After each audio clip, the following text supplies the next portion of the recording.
Hi, my name is Amanda Morrison, and I come from a background in science research, outdoor environmental education, and science teacher professional development. I also now have 3.5 years of formal science teaching experience in the middle school and high school classroom within PSD. I'm excited for the opportunity to teach at PSD Global due primarily to the diversity within this position. Being able to teach science and help develop STEM instruction in the lower grades will help me use my existing skills as well as help me develop new teaching skills. So my love of science started when I was a kid, and I didn't even realize that it was science that I was very into. I grew up in northeastern Vermont, where I lived was surrounded by forests. We had lakes, we had rivers, and there was a lot of wildlife there. While I was in school, I became really interested in science in the 6th grade when that started up. And then that just kind of helped enhance my explorations at home. So at home, I did things like follow the deer trails to find where the deer were bedded down on a hot day. Then I would sit and observe and see how they reacted to me and other noises that were going on in the forest. On a regular basis, I would climb the larch trees, also known as tamaracks. Tamaracks are great trees for climbing. They have nice flat branches, and at the base they're very sturdy where they attach to the trunk. Now, I was curious to know what it felt like to sway in the breeze. And so I would climb up really close to the trunk of the tree, and I would get as high as I could, and the wind would blow and I would sway in the wind. So not only did I really enjoy that sensation of swaying in the wind, I loved the perspective I got from up there. I could see out, and I could see things that I could absolutely not see on the ground below. Now, my mom did not like this at all that I did this, so I learned to just tell her, oh, I'm going to play in the woods. And I didn't tell her exactly what I was going to be doing. I chose to be a science teacher for a couple of reasons.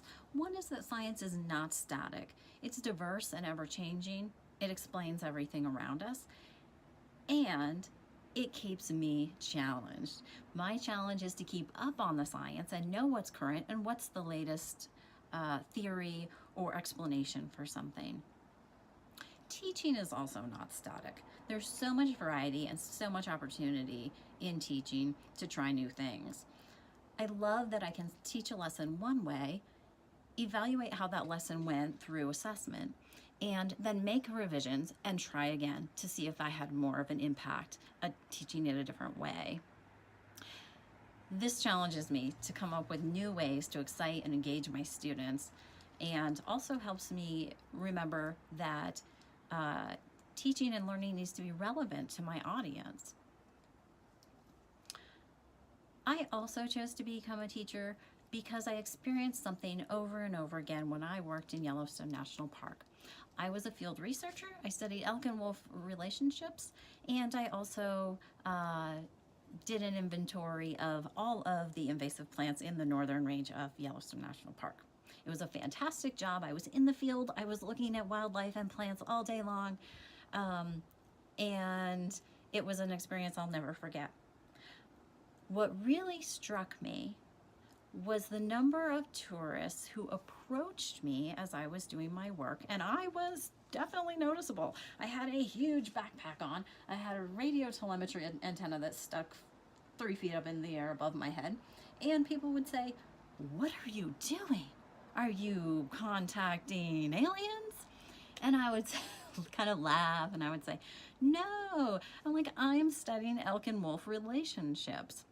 Because in 1995, Yellowstone reintroduced wolves into an ecosystem, Yellowstone National Park, and at that point, everyone started studying everything about Yellowstone because they wanted to know the impact that the wolves were having on that ecosystem.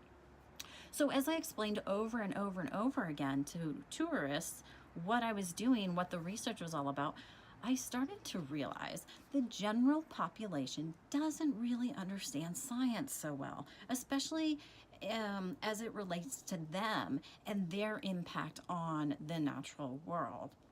So at that point, I decided, okay, if I ever leave field research, I am going to go into education. I am going to educate people about what's going on around them. I'm going to include research in my teaching because I want people to understand how science works and how it's informing everything that we know about our lives and the world around us. I included the photo of the students at the window to illustrate why I love middle school and why I love teaching this grade level. This was a scenario where students were just arriving into class. I had the windows open because it has been very hot in the classroom and sunny. And within a matter of minutes, a storm whipped in from the west, bringing strong winds and rain. Students entered the room. Comments started flying like, oh, it smells so good in here. Oh, it's the rain. It smells like rain. And about 10 students ran to the window. I let them stay for about 2 minutes and I observed what they were doing. We then had a discussion about what they were doing at the window, how that experience was for them, and we tied it into condensation, precipitation, and the rest of the water cycle, which they were reviewing in order to write questions for games that they were creating for other students in their 6th grade class. Now, this is why I love middle school, because they entered the room, something was different, they recognized it, they went to it, they explored it, they discussed it, and we were able to bring it back to what we needed to accomplish in class that day. I love the passion, I love the excitement that middle schoolers bring to my class every single day.